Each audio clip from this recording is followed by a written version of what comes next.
শুরুতেই সেটি হচ্ছে এমন কিছু কাজ রয়েছে পৃথিবীতে, যদি মানুষ এই কাজগুলো করে, এই কাজগুলো যদি মানুষ বাস্তবায়ন করে দুনিয়ার মায়া ত্যাগ করে যদি পরকালীন জীবনে পদার্পিত হয়, পরকালীন জীবনে যদি উপনীত হয়, তাহলে তার মৃত্যুর পরেও যতদিন পর্যন্ত ওই কাজটি, ওই কর্মটি, ওই আমালটি জারি থাকবে ততদিন পর্যন্ত, তথা কিয়ামত পর্যন্ত যদি জারি থাকে, তাহলে কিয়ামত পর্যন্তই তার আমলনামায় সওয়াব লেখা হবে। সুবহানাল্লাহ বলে। এই সংক্রান্ত বিষয়ে আবু হুরায়রা রাদিয়াল্লাহু তাআলা আনহু হতে বর্ণিত, নবী সাল্লাল্লাহু আলাইহি ওয়াসাল্লাম বলছেন, ক্বালা নবী সাল্লাল্লাহু আলাইহি ওয়াসাল্লাম, ইযা মাতাল ইনসান, যখন কোনো ব্যক্তি মৃত্যুবরণ করে, ইনকাতা আনহু আমালুহু ইল্লা মিন সালাসাতিন, তার সমস্ত আমল নিঃশেষ হয়ে যায়। ইল্লা মিন সালাসাতিন, কিন্তু তিনটি আমল ব্যতীত। কয়টি আমল বললাম? তিনটি আমল ব্যতীত সমস্ত আমল কি হয়ে যায়? ধ্বংস হয়ে যায়, নস্যাৎ হয়ে যায়। এই তিনটি আমলের কথা সামনের দিকে ইনশাআল্লাহ বর্ণনা করব। শুরুতে বলছে যে আমলের কথা, সেটা হচ্ছে ইয়াহু, যা কখনো নষ্ট হবার নয়, মিন সাদাকাতিন জারিয়া। প্রথম যে কথাটি বলা হয়েছে সেটার মূল যে বিষয়টি সেটা হচ্ছে সাদকায়ে জারিয়া। সাদকায়ে জারিয়া কাকে বলে এর বিস্তারিত ব্যাখ্যা ইনশাআল্লাহ আমি করব। এবং এরপরে বলা হয়েছে আউ ইলমিন ইউনতাফাউ বিহি আও ওয়ালাদিন সালিহিন ইয়াদউ লাহু। এবং এরপরে বলা হয়েছে এমন এলেম অন্বেষণ, অর্থাৎ যে এলেম অন্বেষণ তার নিজেকে উপকৃত করে, যে জ্ঞান তার নিজেকে উপকৃত করে এবং জাতিকে উপকৃত করে। এটা হচ্ছে 2 নম্বর পয়েন্ট। 1 নম্বর হচ্ছে সাদাকাতুল জারিয়া, 2 নম্বর কি? 2 নম্বরটি হচ্ছে এমন এলেম বা এমন জ্ঞান, যে জ্ঞান মানুষকে কি করে? উপকৃত করে এবং জাতিকে উপকৃত করে। এবং 3 নম্বর হচ্ছে আওয়ালাদিন সালিহিন, অর্থাৎ এমন সন্তান, ইয়াদউ লাহু, যে সন্তান নেককার বান্দা, সৎ বান্দা, অর্থাৎ এমন এক সন্তান যে সন্তান আল্লাহওয়ালা, আল্লাহর ইবাদত করে, রাসূল সাল্লাল্লাহু আলাইহি ওয়াসাল্লামের ইত্তেবা করে, অনুসরণ করে, অনুকরণ করে, এর মধ্য দিয়ে জীবনযাপন করে। এই সন্তান যদি তার পিতার জন্য, তার পিতার মৃত্যুর পরে যদি শুধু দোয়া করে, ইয়াদউ লাহু মানে তার জন্য কি করা? দোয়া করা। যদি শুধু দোয়া করে যে আল্লাহ, ইয়া রব, আপনি আমার পিতাকে ক্ষমা করে দিন, আমার মাতাকে ক্ষমা করে দিন, মাফ করে দিন, তাহলেই আল্লাহ সুবহানাহু ওয়া তাআলা তাকে ক্ষমা করে, মাফ করে তাকে জান্নাতুল ফেরদাউস দান করবেন, জান্নাত দান করবেন। সাদাকাতুল, অর্থাৎ প্রথমে যে বিষয়টি বলেছি যে সাদাকা, দেখুন এমন একটি বিষয় যেখানে আল্লাহ সুবহানাহু ওয়া তাআলা অনেক জায়গাতে উল্লেখ করেছেন এই বিষয়টি, যে বিষয়ে আল্লাহ সুবহানাহু ওয়া তাআলা বলছেন, ওয়া মিম্মা রাযাকনাহুম ইউনফিকুন। আল্লাহ আযজা ওয়া জাল্লা বলছেন এই আয়াতে যে আমি তোমাদেরকে যা কিছু দিয়েছি, রিজিক হিসেবে তোমাদেরকে আমি যেটা দিয়েছি, তোমরা তা থেকে ব্যয় করো। সাদাকা হচ্ছে একটি ইবাদার নাম। সাদাকা হতে পারে কয়েক প্রকারের বলতে হতে পারে সেটা মসজিদ নির্মাণ করা, হতে পারে সেটা কূপ নির্মাণ করা, অথবা টিউবওয়েল অথবা পানির যে বন্দোবস্ত বা ব্যবস্থা সেটা হতে পারে সেটা বৃক্ষরোপণ বা গাছ লাগানো, যে গাছের ছায়াতে মানুষ একটু বসবে, মানুষ অক্সিজেন পাবে, মানুষের উপকার হবে।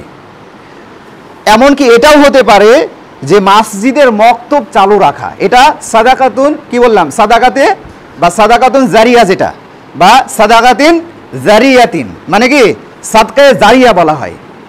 এখন আপনি বলতে পারেন কেন এগুলোই শুধু বলছেন? হাদিসের পরিভাষায় উসমান ইবনে আফফান রাদিয়াল্লাহু তাআলা আনহু হতে বর্ণিত, ক্বালা নবী সাল্লাল্লাহু আলাইহি ওয়াসাল্লাম, নবী সাল্লাল্লাহু আলাইহি ওয়াসাল্লাম বলছেন, মান বানা লিল্লাহি মাসজিদান বানা আল্লাহু লাহু বাইতান ফিল জান্নাহ।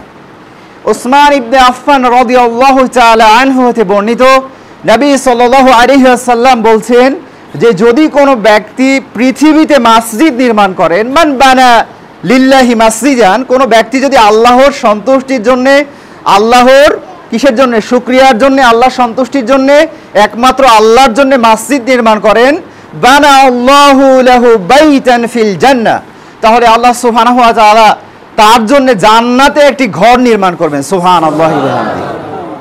তাহলে এখান থেকে বোঝা গেল যে রাসূল সাল্লাল্লাহু আলাইহি ওয়াসাল্লামের এই হাদিস দ্বারা মসজিদ নির্মাণের ফাজিলা বোঝা গেল। এবং মসজিদ নির্মাণ, মসজিদে নববী এবং আরও যে সংক্রান্ত মসজিদ আছে, আমরা জানি যে ইসমাইল আলাইহিস সালাম এবং তার পিতা ইব্রাহিম আলাইহিস সালাম তারা উভয় কিন্তু মসজিদ নির্মাণ করেছেন। তারা কি করেছেন? মসজিদ নির্মাণ করেছেন। এটা একটি ইবাদা, একটি ভালো কাজ। কারণ আপনি যদি আপনার রাষ্ট্রকে বা আপনার সমাজকে বা আপনার পরিবারকে যদি দিন শিক্ষা দিতে চান, ইসলামের দিকে নিয়ে আসতে চান, তাকে যদি দিনের জ্ঞানী করতে চান, অথবা তাকে যদি ইসলামের জ্ঞানী করতে চান বা ইসলামের যে মৌলিক বিষয়গুলো তাকে জানাতে চান, তাহলে তাকে মসজিদে আসতে হবে। যদি সে মসজিদে না আসে তাহলে সে শুধুমাত্র পৈতৃক সূত্রে মুসলিম থাকবে, কিন্তু বাহ্যিক দৃষ্টিতে যে আল্লাহ সুবহানাহু ওয়া তাআলা আমাদেরকে যে মুসলিম হিসেবে সৃষ্টি করেছেন, তার যে হকুল্লাহ ওয়া হকুল ইবাদা, আল্লাহর হক এবং বান্দার হক, এই সংক্রান্ত বিষয় কিন্তু তারা জানবে না এবং বুঝবে না। এ কারণে মসজিদ নির্মাণ করা হচ্ছে একটি অত্যন্ত গুরুত্বপূর্ণ কাজ, যার বিনিময়ে আল্লাহ সুবহানাহু ওয়া তাআলা জান্নাতে একটি ঘর নির্মাণ করবেন। সুবহানাল্লাহ বলেন। এবং প্রত্যেকটি ইট, যে ইটগুলার টাকা আমার আপনার টাকা বা আমার আপনার মেহনতে দেওয়া হয়েছে, এই ফ্যানগুলো দেওয়া হয়েছে, এই রডগুলো দেওয়া হয়েছে, এই সিমেন্টগুলো দেওয়া হয়েছে, এই বালিগুলো দেওয়া হয়েছে, যা কিছু দেওয়া হয়েছে, প্রত্যেকটি এই বিল্ডিং যতদিন পর্যন্ত সমুন্নত থাকবে, সুউচ্চভাবে থাকবে, যতদিন পর্যন্ত এখানে জমা বা ওয়াক্তিয়া চলবে, ততদিন পর্যন্ত আপনার মৃত্যুর পরে ততদিন পর্যন্ত আপনার আমলনামাতে সওয়াব লিখতে রাখা হবে, সওয়াব লিখে রাখা হবে। একের পর এক কি হবে? আপনার যতদিন চলতে থাকবে আপনার মাথার উপরে ফ্যানটি, যতদিন চলতে থাকবে এই মসজিদের মাইকটি, যতদিন এই প্লাটটি থাকবে, ততদিন পর্যন্ত আপনি মৃত্যুর পরেও কি থাকবে? এই আমলটা আপনার জারি থাকবে। সুবহানাল্লাহি বিহামদিহি।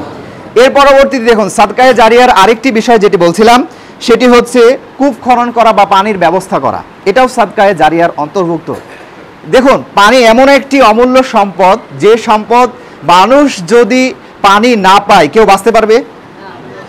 এই পানিটি অথবা এই পানির জায়গা কূপ খনন, অথবা আপনি একটি মোটর সিস্টেম করে গিয়েছেন, এই মসজিদে হোক অথবা এলাকাতে হোক, একটি টিউবওয়েল আপনি দিয়েছেন। এই টিউবওয়েল থেকে আপনি মৃত্যুবরণ করার পরে প্রায় 100 থেকে 200 অথবা 500 বছর ধরে এই টিউবওয়েলে পানি মানুষ পান করেছে, তাদের জীবন কি করেছে? পরিচালনা করেছে। যতদিন পর্যন্ত মানুষ এই টিউবওয়েলের পানি কি করবে? পান করবে, তাদের বাহ্যিক যে কাজকর্ম, সে কাজকর্মতে তারা ব্যবহার করবে, ততদিন পর্যন্ত আল্লাহ সুবহানাহু ওয়া তাআলা আপনার আমলনামাতে ফেরেশতা দ্বারা সওয়াব লিখতেই থাকবে। সুবহানাল্লাহ। এমনকি অনুরূপভাবে গাছ লাগানোর ক্ষেত্রেও তাই, এবং মসজিদের মক্তব চালানোর ক্ষেত্রেও একই বিষয়, যে আপনি যদি মক্তবটা চালু রাখেন, যতজন মানুষ কোরআন শিখবে, যতজন মানুষ এখান থেকে আজান শিখবে, দোয়া শিখবে, যতদিন পাঠ করবে, যারা চালু করে গিয়েছে, যারা কি করে গিয়েছে? বাস্তবায়ন করে গিয়েছে, যারা নিজেদের মাল দিয়ে, নিজেদের অর্থ দিয়ে মসজিদকে সহযোগিতা করছে, মক্তব পরিচালনাকে সহযোগিতা করছে, তাদের প্রত্যেকের আমলনামাতেই কি করা হবে? প্রত্যেকের আমলনামাতেই সেই আমল কি করা হবে? সেই হিসাব লেখা হবে। তাদের প্রত্যেকের আমলনামাতেই কিয়ামত পর্যন্ত একের পর এক সওয়াব লিখতে থাকবে ফেরেশতারা। সুবহানাল্লাহ বলেন। এর পরবর্তীতে দেখুন, আল্লাহ সুবহানাহু ওয়া তাআলা তার কালামে মাজিদে আরেকটা আয়াত বলছেন। আল্লাহ সুবহানাহু ওয়া তাআলা বলছেন সূরা তাওবার মধ্যে, আল্লাহ সুবহানাহু ওয়া তাআলা বলছেন, ইন্নামা ইয়া'মুরু মাসাজিদাল্লাহি মান আমানা বিল্লাহি ওয়া বিল ইয়াউমিল আখির। আল্লাহ সুবহানাহু ওয়া তাআলা বলছেন যে মসজিদ তো তারাই নির্মাণ করে যারা আল্লাহ এবং আখিরাতের উপরে বিশ্বাস স্থাপন করে। এই আয়াত দ্বারা স্পষ্টভাবে বোঝা যায় যে মসজিদ যে কোনো মানুষ চাইলে নির্মাণ করতে পারবে না। যারা আল্লাহ এবং পরকালের উপরে বিশ্বাস রেখেছে, ইয়াকিন রেখেছে, তারাই একমাত্র কি করতে পারবে? একমাত্র তারাই মসজিদ নির্মাণ করতে পারবে। যেহেতু মসজিদকে বলা হয় আরবিতে বাইতুল্লাহ, আল্লাহর ঘর, আর এটা হচ্ছে ইবাদুল্লাহ, অর্থাৎ কি আল্লাহর ইবাদত খানা। আল্লাহ যে ইবাদত করবে, আল্লাহ যে আমাদের ইবাদত করতে বলছে, এটা আমাদের ইবাদতের উপাসনালয়, যে উপাসনালয় থেকে আমরা ইবাদত করব। দৈনিক আমরা 10 জন, 20 জন, 30 জন, 50 জন, 100 জন পর্যন্ত আমরা সালাত আদায় করব। আর যারা নির্মাণ করে গিয়েছে তারাও কি পেতে থাকবে? সওয়াব পেতে থাকবে। এই সংক্রান্ত বিষয়ে যেহেতু আল্লাহ সুবহানাহু ওয়া তাআলা বলেছেন, আমাদের সন্দেহ রাখার কোনো কি নেই, অবকাশ নেই। আমাদেরকে চেষ্টা করতে হবে যে আমরা কিভাবে একটি সমাজ সংস্কার করব, সমাজে কিভাবে আমাদের সাদকায়ে জারিয়া যে আমলটা, এই আমলটা কিভাবে জারি রাখবো। আপনাদের সহযোগিতায় কিন্তু এই মসজিদটা হয়েছে। আপনারা যদি সহযোগিতা না করতেন এই মসজিদ কি হতো? এবং আল্লাহ সুবহানাহু ওয়া তাআলা কোরআনুল কারিমে বলছেন ফামান ইয়ামাল মিসকালা যাররাতিন শাররান ইয়ারা। আল্লাহ সুবহানাহু ওয়া তাআলা এই আয়াতে বলছেন যে যদি বিন্দু পরিমাণ, এক কণা পরিমাণও যদি কোনো ব্যক্তি, মিসকাল মানে এত ছোট যেটা চোখে দেখা যায় না, এই তীক্ষ্ণ থেকে তীক্ষ্ণ পরিমাণ আমালও যদি কোনো ব্যক্তি করে থাকে, তাহলে ওই ব্যক্তি কিয়ামতের দিন ওই ব্যক্তিকে দেখানো হবে সে কতটুকু ভালো কাজ করেছে এবং সে ভালো কাজ অনুযায়ী তাকে প্রতিদান দেওয়া হবে। সুবহানাল্লাহ বলেন। এমনকি যদি কোনো ব্যক্তি ওয়ামাই ইয়ামাল মিসকালা যাররাতিন খায়রান ইয়ারা, এবং যদি কোনো ব্যক্তি ভালো কাজ করে যা বালি কণার থেকেও ছোট, ছোট থেকেও ছোট, যেটা নিজ চোখে দেখা যায় না, অনুবীক্ষণ যন্ত্রের নাম শুনেছেন তো আপনারা, এই যন্ত্র দিয়ে দেখা যায় বা দূরবীক্ষণ যন্ত্র দিয়ে দেখা যায়, এরকম যন্ত্র দিয়ে যে বিষয়টি দেখা যায় তার থেকেও তীক্ষ্ণ হবে, যেহেতু আল্লাহ সুবহানাহু ওয়া তাআলা বলেছেন এতটুকু আমলও যদি আপনি করে থাকেন তাহলে আল্লাহ সুবহানাহু ওয়া তাআলা কিয়ামতের দিন, দ্য ডে অফ জাজমেন্ট ইয়াউমুল কিয়ামা, সেই দিন আল্লাহ সুবহানাহু ওয়া তাআলা এই আমলটা বের করে আমার আপনার হিসাব নিকাশ করবেন। সুবহানাল্লাহ বলেন। আর এই দিন যদি ভালো আমাল যদি আপনার সহযোগী হয়, ভালো আমাল যদি আপনার থাকে, সাদকাতুজ জারিয়া যদি আপনার থাকে, তাহলে অবশ্যই ওই দিন আপনি নাজাহ পাবেন তথা মুক্তি পাবেন। আর যদি আপনি ওই দিন নাজাহ না পেয়ে যান তাহলে আপনারও আমার দুর্ভাগ্য, আপনি আমি পথভ্রষ্টদের অন্তর্ভুক্ত হব, আপনি আমি জাহান্নামের বাসিন্দা হব। এই কারণে ভাইরা আমার চেষ্টা করতে হবে আমাদেরকে সাদকাতুন জারিয়া যে আমালটি রয়েছে সেই আমালটি আমাদের জীবনে বাস্তবায়ন করা। পৃথিবী বেশি দিনের নয়। পৃথিবীতে আজকে থেকে 100 বছর আগে যে মানুষগুলো ছিল, আপনাদের মধ্যে কি কেউ 100 বছর বয়স এরকম আছেন? থাকলে হাত উঠান। আছেন? তাহলে 100 বছর আগে যে সমস্ত মানুষ এই দুনিয়ার মায়া ত্যাগ করে চলে গিয়েছেন তাদের অবস্থার কথা কি আপনাদের মনে আছে কারো? বা তাদের কবরের যে জীবন, এই জীবনে তাদের কি অবস্থা, তাদের যে হাহাকার আর্তনাদ, তারা কি আযাবের মধ্যে আছে নাকি রহমতের মধ্যে আছে, আপনারা কি বলতে পারবেন? ভাইরা আমার, তারা